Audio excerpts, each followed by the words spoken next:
Bien, a ver que se vayan conectando los compañeros y daremos el paso a todos los compañeros. Perfecto. Mientras vamos repasando los temas que van a ingresar al examen del segundo parcial. Bien. En el entendido de que habíamos manifestado de que el contrato de compra-venta es el contrato tipo, porque resulta ser en la mayor parte de los casos el más completo, ¿no? Consignando a las partes, consignando los antecedentes del derecho de propiedad o el derecho propietario como tal, el objeto del contrato que va a ser la transferencia o la compra-venta, el precio en el cual se está vendiendo, sea en moneda nacional, sea en moneda extranjera, el saneamiento y evicción y algunas otras cláusulas accesorias que hemos ido viendo de a poco. Entonces se considera que el contrato de compra-venta es el contrato tipo porque es el inicio, la base para poder eh, tener presente qué cláusulas se pueden consignar en los demás contratos. ¿Ya? Habíamos visto en ese entendido el contrato de donación. Un contrato sencillo, sí, de cuidado al momento de redactarlo, porque el contrato de donación, recordemos, está dentro de la clasificación de los contratos de carácter unilateral por el tema de las prestaciones. En el contrato de donación no existe el carácter bilateral porque es una de las partes la que está obligada a realizar una prestación y la otra no está obligada a realizar una contraprestación. También podemos decir que es un contrato de carácter gratuito. ¿Por qué? Porque si bien hay una contraprestación de entrega del bien que se va a donar, a la otra parte no le nace la obligación de pagar por este bien. Por tanto, se genera un carácter totalmente gratuito. ¿Cierto? ¿Cuáles son los sujetos de este contrato? Los sujetos de este contrato son el donante, que vendría a ser el propietario, y el donatario, quien va a recibir el bien de lo donado, ¿no? El bien. ¿Hay un efecto traslativo de dominio? Claro que hay. Se va, el donante va a entregar el bien y se va a trasladar el dominio y el derecho propietario al donatario, ¿sí? Debe haber y concurrir todos los requisitos que se establece para el contrato. Reiteramos que es un contrato a título gratuito, ¿no? El consentimiento es uno de los requisitos más primordiales en el contrato de donación por sus características especiales, es unilateral, es de carácter también gratuito. Entonces el consentimiento va a ser uno de los aspectos que más relevancia va a tomar en los contratos de donación. La pregunta es, ¿el contrato de donación por la forma lo debo realizar en el formato público o en el formato privado?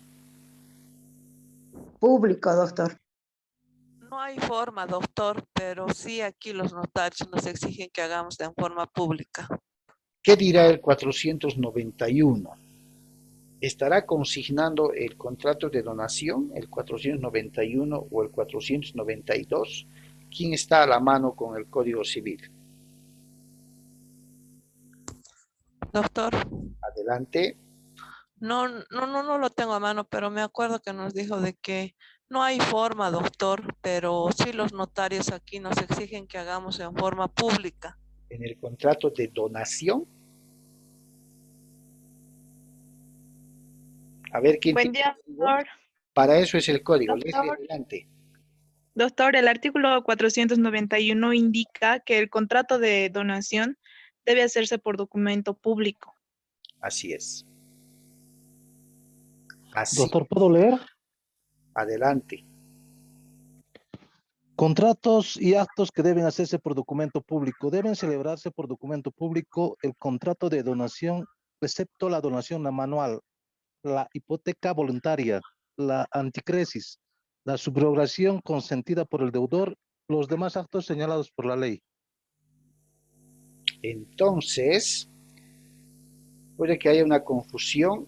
Si mal no recuerdo, les dije que el contrato de compra-venta no estaba establecido en el 491, por eso era opcional, pero se recomienda, se sugiere que lo hagamos mediante un contrato público. El contrato de donación, sí, el Es público. 491 es claro. Ojo chicos, mucho cuidado con confundirse en el examen, si acaso hay esa pregunta, ¿ok? Bien, otro de los contratos que vimos fue el contrato de arrendamiento. Ojo, el contrato de arrendamiento también es llamado contrato de alquiler, también es llamado contrato de locación, ¿ya? Contrato de locación. Allá donde vean, escuchen, lean, contrato de locación, contrato de alquiler, contrato de arrendamiento, estamos hablando de lo mismo. Estamos hablando de alquiler, como se conoce en nuestro léxico popular. Los sujetos del contrato de arrendamiento, ¿sí?, siempre va a ser el propietario porque es quien tiene el poder de disposición. Lo puede hacer de forma directa o por medio de un representante legal o apoderado. Y el otro sujeto va a ser pues el arrendatario, ¿no? Al propietario le denominamos copropietario, lo denominamos arrendador o lo denominamos locador, que es lo mismo. Y al arrendatario lo denominamos como tal arrendatario, lo denominamos inquilino, lo denominamos locatario, que es lo mismo. Estamos hablando del famoso inquilino. Bien. ¿Ves? También conocido como el contrato de alquiler, consiste en que una persona llamada arrendador se obliga a ceder el derecho de uso y goce temporal de un determinado bien mueble o inmueble a otra persona llamada arrendatario, comprometiéndose la misma a pagar un canon de arrendamiento. El canon es el valor del alquiler mensual que vamos a pagar, ¿cierto? Así se le denomina por norma. ¿Es un contrato consensual? Sí, nace del acuerdo de las partes. ¿Es un contrato bilateral? Exactamente, conmutativo también porque guarda equilibrio. Es oneroso porque hay un canon de alquiler y es temporal porque hay un término o plazo pactado, ¿cierto? Ahí están las características: consensual y todo lo que ustedes puedan ver. ¿Qué más? Bilateral, hay prestación y contraprestación, hay reciprocidad, como ya sabemos. Oneroso, hay un canon de alquiler, hay un valor económico. Temporal, hay un determinado plazo, se va a establecer. Ahora, lo que no se pueden olvidar es lo que establecimos en la revisión del artículo 688 de nuestro Código Civil, cuyo precepto legal establece el plazo máximo, la duración máxima del contrato de alquiler en Bolivia. ¿Cuál es? ¿Cuál es? Doctor, dijo 5 años. 5 años para el alquiler o el crédito. 10 años. 10 años. Sí, para los contratos de arrendamiento, la ley prevé una duración máxima de 10 años. Para el contrato de antícresis o anticrético, la ley prevé un plazo máximo de 5 años. Mucho cuidado con que se confunda. Es más, la ley dispone que cuando las partes no prevean, no establezcan un plazo, ¿sí?, no establezcan un plazo de duración, el juez es el que va a disponer, en el marco de lo que dice el 688, el plazo de vigencia de ese contrato. El caso de locales comerciales, industriales o el ejercicio de una profesión y mansiones se va a entender cuando las partes no prevean o no establezcan un plazo, se va a entender por un año. El tema de las oficinas, por ejemplo, ¿no? Ahí nace el año forzoso, el año voluntario, 2 años forzosos, 1 año voluntario, como se le quiera llamar. La regla establece que en los contratos de arrendamiento hay una máxima duración prevista por ley, que es de 10 años. ¿Cuáles son las obligaciones del arrendador o propietario? Entregar al arrendatario o inquilino en buenas condiciones de habitabilidad. Garantizarle al inquilino el derecho de uso y goce pacífico. A ver, nadie lo tendría que molestar. Evitando que existan elementos que disminuyan o limiten la idoneidad de este derecho de usar y de gozar. En caso de existir una garantía por el arrendamiento, que se suele hacer en el contrato de alquiler, el arrendador deberá entregar la misma a momento de finalizar el contrato. Son muy pocos los contratos de arrendamiento que no tienen garantía, que consisten en 1 o 2 meses del monto de alquiler, ¿cierto? Bien. ¿Cuáles son las obligaciones del inquilino? Utilizar o hacer uso del inmueble arrendado en los términos establecidos en el contrato. Debe hacerse uso de conformidad a la naturaleza para el cual ha sido alquilado. Si va a ser vivienda, el destino es vivienda. Si va a ser local comercial, el destino es local comercial. Si va a ser oficina, el destino es oficina. A eso se refiere. Tiene la obligación de conservar y cuidar el bien de manera responsable como un buen padre de familia. Se hace responsable en caso de deterioro que nada tenga que ver con el uso común y normal de ciertas partes que tiene el inmueble. Cancelar el canon de arrendamiento o de alquiler de manera puntual es una obligación. Y cuando termina, debe destituir, devolver el bien arrendado en las condiciones en las que le fue entregado. Por eso se pone en el contrato que se le entregue el bien inmueble en un estado óptimo de habitabilidad, recién pintado y cosas de ciertos detalles. Y si le he entregado, por decir así, pintado, me tendrá que devolver en las mismas condiciones, ¿cierto? A eso se refiere. A ver, ¿cuándo cesa el arrendamiento? Cuando el término termina. Esa es una cesación automática. Y las partes no se han puesto de acuerdo para renovar el contrato o continuar con el contrato. Por tanto, va a terminar cuando el término o plazo pactado se haya finalizado. Puede terminar por acuerdo de las partes. Nació por un acuerdo, también podría terminar por acuerdo, aún no haya llegado, digamos, el término del plazo. La voluntad de las partes va a mandar. Puede terminar o cesar por desaparición del objeto, un derrumbe, un terremoto, ya no hay dónde, qué cosa alquilar, por tanto, el contrato de arrendamiento va a terminar. ¿A qué se llama tácitas de conducción del contrato en arrendamiento? ¿Ya? Se va a denominar renovación tácita o tácitas de conducción del contrato, que además se aplica a los contratos de arrendamiento, cuando la parte arrendadora o el propietario, luego de vencido el plazo convenido en el contrato, le permite al inquilino seguir usando y gozando de la utilidad del bien arrendado. ¿Qué significa esta renovación tácita? Que estando próxima la fecha del término del contrato, yo propietario no le he comunicado que no vamos a renovar, no le he dicho que necesito que me desocupe cuando llegue la fecha, absolutamente.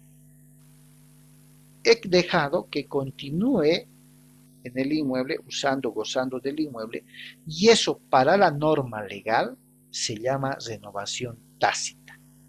¿En qué consiste? En que cumplido el término y el inquilino continúe usando y gozando del bien, lo va a hacer en las mismas condiciones que se acordó en el primer contrato.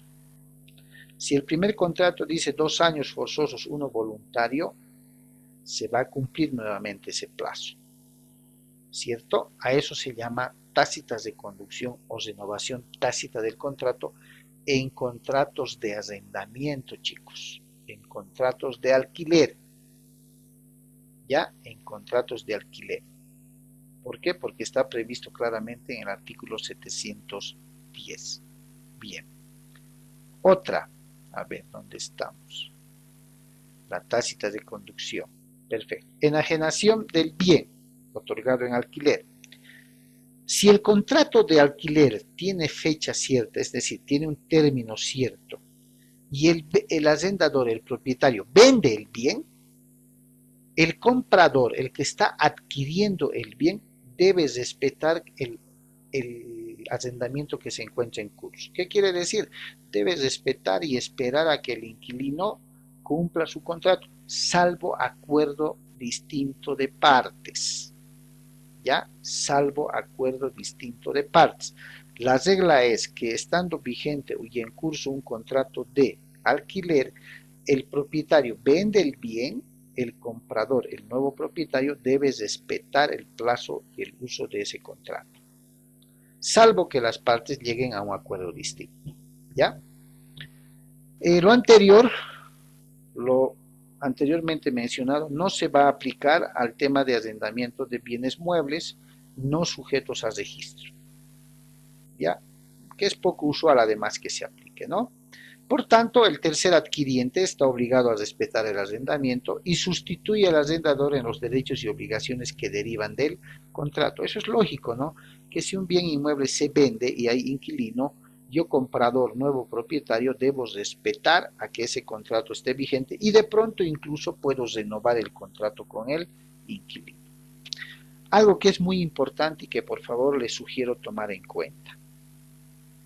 No está permitido un contrato mixto entre lo que se llama alquiler y anticrético. El artículo 716 del Código Civil prohíbe la realización de contratos mixtos de arrendamiento y antícresis. En caso de existir algún contrato con estas características, se da la nulidad del anticrético. Esto quiere decir que el propietario tendría que devolverle el capital anticrético al inquilino y se puede mantener intacto el contrato de arrendamiento. A eso se refiere. ¿Listo? Bien, eso vimos en relación al contrato de arrendamiento. También vimos el contrato de mandato. Sencillo. Ustedes lo manejan perfectamente. ¿Qué es el contrato de mandato?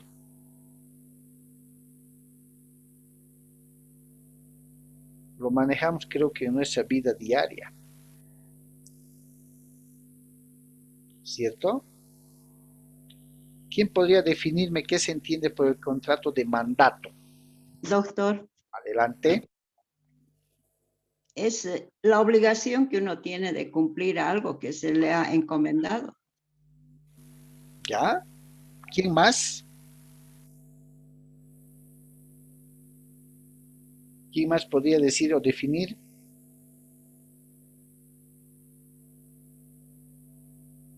¿Nadie más? ¿Qué es el contrato de mandato?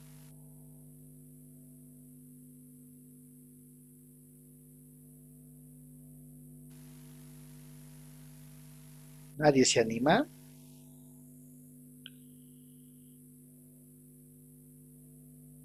También llamado poder, ¿cierto? Así lo conocemos generalmente.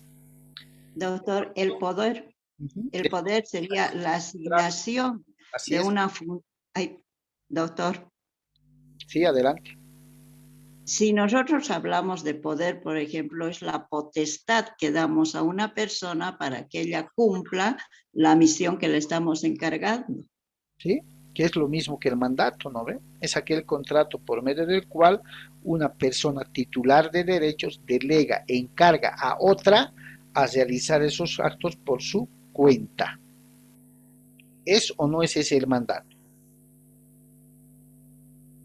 Asumiendo le puedo poner un matiz ahí, asumiendo la responsabilidad de los actos que realice el representante y este asume la responsabilidad de los excesos que pueda realizar.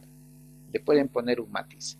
Pero ese es el contrato. El poder es un contrato de responsabilidad, dice, por el que una persona o varias, el o los mandantes, confían una determinada gestión a otra llamada mandatario o apoderado, como le conocemos nosotros, en uno o más negocios por cuenta y riesgo del mandante. El artículo 804 de nuestro Código Civil establece: el mandato es el contrato por el cual una persona se obliga a realizar uno o más actos jurídicos por cuenta del mandante. Lo mismo, el orden de los factores no va a alterar el producto. El poder o mandato es un contrato oneroso, consensual, bilateral. Se perfecciona por el solo consentimiento del mandante y el mandatario. El del mandatario al momento de aceptar la gestión o el cargo. Les hago una pregunta. Cuando una persona otorga mandato o poder a otra, esto se debe faccionar en documento público o en documento privado. Es público. Público, doctor. Perfecto. ¿Quiénes firman? ¿El mandante y el mandatario o solamente uno de ellos? Los dos. Los dos, doctor. Mandante y mandatario. ¿Ante la notaría? Sí. ¿Qué dicen los demás? No. Ante la notaría solo es la persona que va a tener el poder. ¿Quién? ¿Quién firma? ¿El mandatario? Sí. El mandatario es el que va a ser apoderado. El mandante es el que otorga el poder, el que El delega. mandante, doctor. El El mandante. Solo el mandante, doctor. Solo firma ante el notario de fe pública a efectos de protocolización el mandante, Mandante. ¿cierto? El que está otorgando el poder, el mandato. No firma el mandatario. El mandatario va a perfeccionar ese mandato el momento que acepte y reciba el testimonio de poder, ¿cierto? El testimonio del mandato para que pueda ejercer actos o negocios jurídicos por cuenta del mandante. ¿Ok? Y sí, a diferencia de alguna carta notariada, a diferencia de alguna cartita poder, se acostumbra y se recomienda y está en la norma de que el mandato debe ser en escritura pública, es decir, en documento público. ¿Cuáles son las clases de mandato? Expreso o tácito. El mandato expreso, fíjense, puede hacerse por documento público o privado. Está hablando de una carta poder, ¿no? Ahí está. Según el carácter del acto a celebrar en virtud del mandato. A eso se refiere. Por nuestra economía procesal, por nuestra práctica procesal, nos dejamos de vueltas y lo más común es que se otorgue mediante un documento público. ¿Ya? Bien. Aceptación y perfeccionamiento del mandato. El contrato de mandato se perfecciona por la aceptación del mandatario. Su aceptación puede ser tácita y resulta de ciertos hechos, excepto o salvo si se trata de actos de mera conservación y urgencia. Eso es cierto, ¿no? El hecho de acordar entre dos partes que el mandante le va a delegar ciertos actos jurídicos o negocios jurídicos a otra persona, se va a perfeccionar en la otorgación de un contrato de mandato o poder. Sin embargo, si el supuesto apoderado empieza a realizar actos que hacen denotar que ha aceptado el mandato o poder, se va a tener por ciertos esos actos. Digamos, yo tengo un negocio de pollos, una brostería, y por algún motivo estoy viajando al exterior y le encargo a Simón que por favor en mi nombre y representación se haga cargo del negocio mientras yo vuelvo. le digo que le voy a dejar un poder en X notaría. El hecho de que al día siguiente Simón vaya, abra el negocio, coordine con el personal la limpieza, los pollos, ¿es una aceptación tácita o es una aceptación expresa? Tácita. Claro, ¿por qué? Porque por los hechos que estás realizando, por los actos que estás realizando, es que ya me hace presumir de que está plenamente de acuerdo en aceptar el mandato. ¿No ve? Es lo mismo que ahora estamos viendo. Se presume aceptado el mandato entre ausentes si el negocio para el cual fue conferido el poder, lógicamente, se refiere a la profesión del mandatario o si sus servicios fueron ofrecidos mediante publicidad. Ahí no hay mucho problema. Los abogados, y estoy seguro que ustedes lo harán también en su momento, por lo general asumimos contratos de mandato, ¿cierto?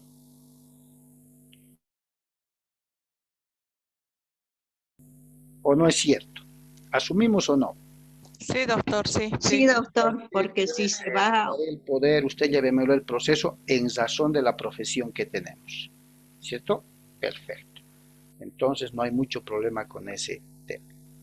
Ahora, el Código Civil reconoce dos clases de mandatos, fuera del expreso y tácito, que es la forma, ¿no ve? El mandato general y el mandato especial, indistintamente de cuál esté primero y cuál esté segundo. El solo denominativo lo dice, ¿cierto? Mandato general, amplio, general. Te voy a dejar como administrador con este poder. ¿Qué tienes que hacer? Todos los actos inherentes a la administración, con salvadas excepciones tal vez que van a estar en el poder, como vender, digamos, ¿no? No por ser general le va a dar la facultad de vender el negocio, para nada. Y va a ser especial para cuando el mandante deje el poder de manera específica para uno o muchos negocios, pero determinados, específicos, ¿ya? Y va a ser general para todos los negocios de administración del mandante, ¿sí? Cuando se trate de transigir, vender, transferir, enajenar o hipotecar o de cualquier otro acto de disposición, ahí hay que tener mucho cuidado. Ahí hay que tener mucho cuidado, porque le estuviera confiriendo al mandatario, al apoderado, la potestad de transigir, enajenar, hipotecar, transferir, vender. ¿Por qué? Porque son actos de disposición que únicamente tiene un propietario. Entonces, si se le va a dar esas facultades, el poder debe ser expreso, tiene que decir ahí, tal cual. Más poder para vender, transferir, enajenar, hipotecar, dar en garantía el bien inmueble antes descrito, así. Acordar precios, cánones, valores, debe ser expreso. No puede ser genérico, ¿no? Y en cualquier momento, a momento de suscribir esos contratos, les podrían observar. ¿Ok? Bien. ¿A qué se refiere el mandato colectivo? Como su nombre dice, individual, colectivo. El mandato conferido por dos o más personas en un acto único y para un negocio común obliga solidariamente a cada una de ellas con el mandatario. Si Jorge Luis y mi persona le vamos a dar poder a Jacqueline, los actos que vaya a realizar Jorge Luis a nombre de nosotras dos personas nos hace responsables solidarios a los dos por los efectos que se pueda generar, ¿cierto? Y así como nosotros dos le dimos, nosotros dos podemos revocar, a menos que exista un justo motivo. Pero si Jorge Luis se sale, excede de las facultades que Jacqueline y mi persona le hemos conferido mediante un poder, quien asume la responsabilidad es Jorge Luis por esos excesos. Nosotros asumimos la responsabilidad de los efectos que pueda generar los actos que se le ha encargado. Pero cuando hay exceso, asume el apoderado o mandatario. ¿De acuerdo o no de acuerdo? Sí, doctor. ¿Cierto? No es difícil este tema del mandato. Ahora, existe la figura del mandato sin representación, es decir, no hay el documento que me diga que yo soy el representante legal. ¿Cuándo se da esto? ¿Cuándo se da esto de la representación sin mandato o mandato sin representación? Y que dicho sea de paso, se da en el ámbito procesal también, chicos. ¿Alguien podría decirnos? ¿Saben cuándo se da? Cuando se da la necesidad de realizar o ejercer algún cargo, esto no en un cargo gerencial ni nada, sino en un encargo, en la necesidad de realizar algún acto de representación sin tener el poder, sin tener el mandato, cuando exista un asunto personal y familiar. Cuando el mandatario sea pariente en el grado más próximo del mandante. Es decir, ¿qué dice el Código Procesal Civil?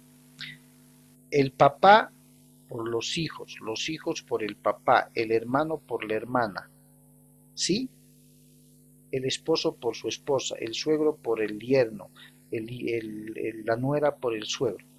En esos casos de índole personal, la ley prevé, especialmente para temas procesales, que por la urgencia del caso no sea necesario presentar un poder o mandato, pero sí va a requerir que en cuanto el mandante esté disponible, pueda ratificar todos los actos que ha realizado la persona mandataria sin representación.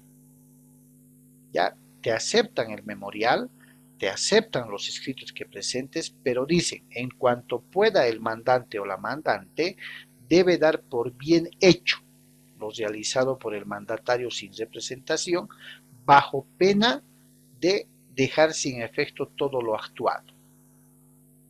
Ahí opera la representación sin mandato. Si de pronto llega una demanda a mi domicilio donde antes vivía mi hermano y resulta que hay plazos que cumplir, yo podría contestar por él. ¿No? Le aviso y le digo, mira, es urgente, había llegado esto, el plazo es hoy, yo puedo contestar por él, haciendo mención de que una vez que la persona buscada, que es mi hermano, me pueda enviar un poder o apersonarse, va a dar por bien hecho los actos que estoy realizando. Y así se debe hacer. Ya el juez va a aceptar mi representación sin mandato por el grado de parentesco, pero va a advertir y va a esperar que la persona titular se apersone al proceso y dé por bien hecho lo que he presentado. ¿Listo? ¿Qué obligaciones tiene el mandante? Está Doctor, adelante. pero en este caso, por ejemplo, cuando ahí llega, como usted dice, una demanda a una persona, también se puede, digamos, aclarar de que ese ya no es el domicilio y que se lo ubique personalmente donde esté, no aceptar, digamos, la demanda, Claro, aunque sea. eso se da cuando la persona no tiene ningún grado de parentesco. Esto de la representación sin mandato se da, como dice la norma, en casos urgentes y asuntos personales.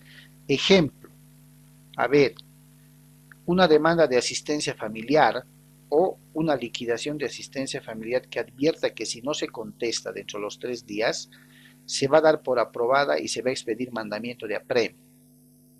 Ejemplo, pero tiene que haber un grado de parentesco familiar. Por decir, yo tenía un inquilino que ya no vive en mi domicilio. Lógico, para que no me esté llegando notificaciones, yo como propietario del bien mando, no me estoy metiendo en el asunto personal, ¿no?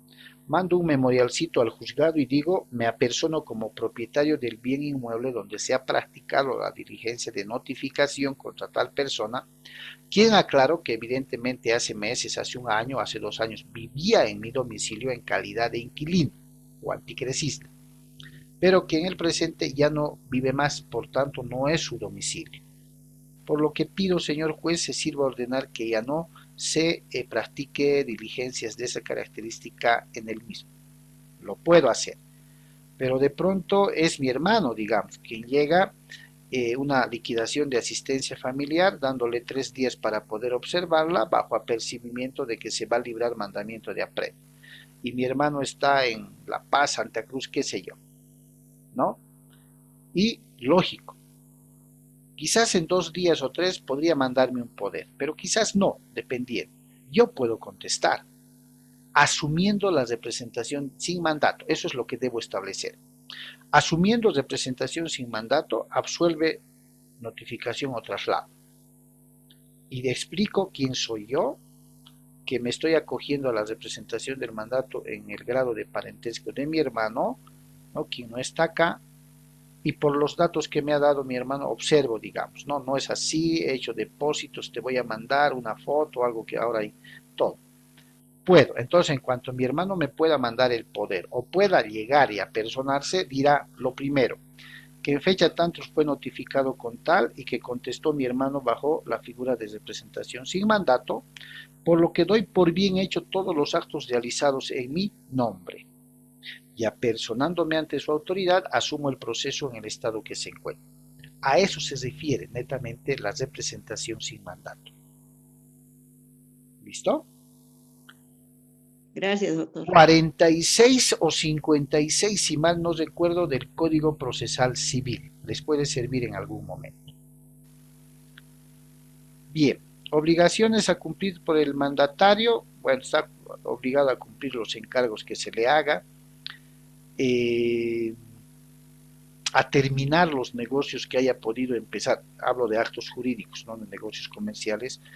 Una vez comenzada ante la muerte del mandante, debe concluir si es que se trata de algo urgente, debe ejercer el mandato con la diligencia de un buen padre de familia, si es gratuito, bueno, entre familiares por lo general, generalmente lo es. También hay la facultad de sustituir al mandatario, y eso es cuando los poderes o los mandatos contemplan una facultad de poder sustituir por algún motivo. A mí me nombraron apoderado mandatario, pero tiene la facultad de sustituir, entonces yo puedo, por alguna urgencia, viaje imprevisto, sustituirle el poder a Jorge Luis mientras yo vuelva, ¿no? Y una vez que vuelva, reasumo la titularidad de mandatario, pero eso tiene que estar plenamente identificado en el mandato, plenamente en el poder. Ya lo vamos a ver en la práctica porque también esto tenemos como tema de práctica. ¿Cuándo se extingue el mandato? Se extingue cuando vence el término o se ha cumplido lo mandado, cuando revoca el mandante, cuando renuncia o desiste el mandatario, o por muerte o interdicción del mandante o del mandatario. ¿Ya? Ahí se va a extinguir el poder o el mandato. Con eso va a terminar. Bien, chicos, miren que ha sido tan preciso el tiempo. Estamos a 1 minuto 15 segundos para terminar. Entonces, esos son los temas del examen. Además, denle una revisada, por favor, al tema de la sociedad civil, que es cortito. Vimos la sociedad civil, ¿no? Entonces, esos van a ser los temas que van a configurar el examen, chicos. Cualquier cosa, no hay problema, escríbanme al WhatsApp. El día lunes va a estar cargado en plataforma el examen y hoy voy a cargar también el trabajo. ¿Estamos? Perdón, doctor, entonces